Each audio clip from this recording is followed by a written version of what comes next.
I used to think closing a client mean one project pitch where they say yes at the end like a movie.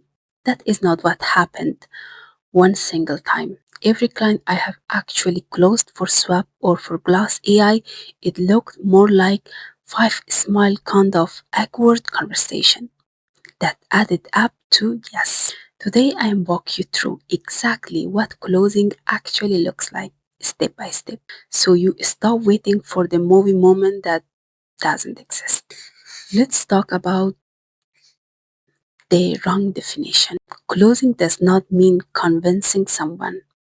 If you're convincing, you're pushing someone past their own hesitation, and that is the deal that doesn't stick, or it become a nightmare client who fight you on everything. Closing means removing the reason someone hasn't said yes yet.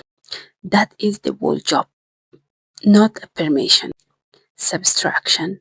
Every no or every silence is really just an answered question sitting in their head. Your job is to find the question and answer it before they even have to ask it.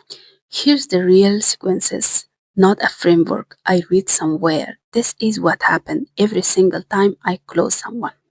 Stage 1, the specific opener. Not, hey, love, what you do? I message a clinic and say, I notice your intake from doesn't mention language access. Is it something patient ask about? I'm not selling it. I'm just showing I actually look at their situation. Stage 2, the real conversation. This is where most people either open up or go quiet. If they respond, I ask question before I pitch anything. What is actually breaking for them right now for Plus AI? This is where I stylist tell me she is losing booking because she can answer DMs during appointment. I don't jump to here's my product yet. I let them describe the pain in their own words because later I'm going to hand their own words back to them. Stage 3, the specific offer. Now and only now I say that I built using their own words. You said you're losing booking after hours. That is exactly the gap this fills. Not a generic pitch, a direct answer to what they just told me. Stage 4, the object handling. This is the part everyone is scared of, and that is actually the easiest if you did stage 2 right. Almost every objection is really one of three things: price, trust, or timing. And you can actually solve an objection you haven't heard yet. So let them finish talking about your response. Stage 5, the low friction next step. I never ask for the cell direction. I ask for the smallest possible yes.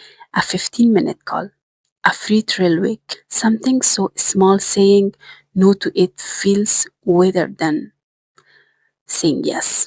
The three objection you will hear 90% of the time. Let's go deeper on the stage 4 because this is where deals actually die. Objection 1. It is too expensive. This is almost never about the number. It is about them not yet seeing the cost of not solving the problem. So I don't argue the price. I go back to the pen. Totally fair. Can I ask what is currently costing you when a patient can't communicate with a doctor? Let them say the real cost out loud. The price stop feeling big once they are named. What happens without the product?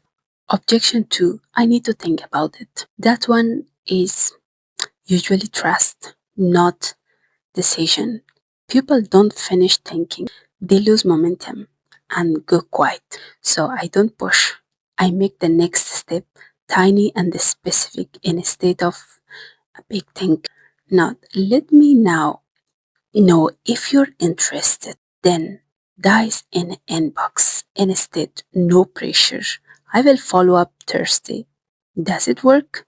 Now, that is the real moment on the calendar instead of an open ended maybe. Objection 3, silence. Isn't rejection, it is usually just life being busy. I follow up once, sometimes twice, with something new each time, not just checking in. A new piece of information, a new angle, prove something working for someone else. Silence isn't a no. Silence is just nothing happened yet.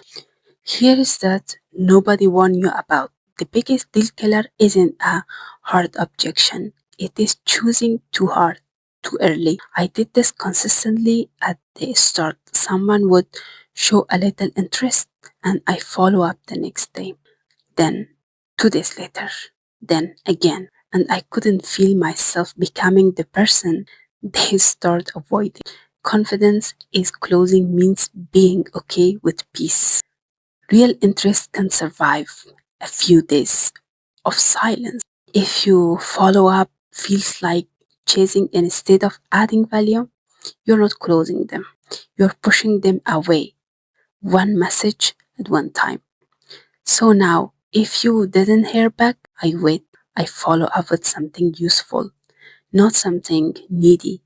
And honestly, some of my best close come from that. I stopped following up so hard and just let it sit.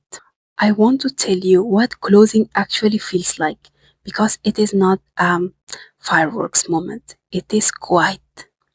Someone just say, "Okay, let's do it," or book the call, or replace with one line, and you almost miss it because you were braced for another objection.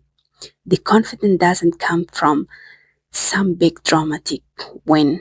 It comes from realizing I followed the steps. I listened more than I pitched. I didn't chase, and it worked.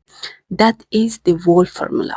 Do it enough, and it stop feeling like lack and start feeling like a process you trust. So if you're stuck trying to close someone right now, stop trying to convince them. Go back, find the question they haven't asked yet, and answer it. That's it. That is the whole job. I'm building two companies in public, closing real clients with exactly this process. Messy parts included. If this helped you see closing differently, follow along. That is the zero permission.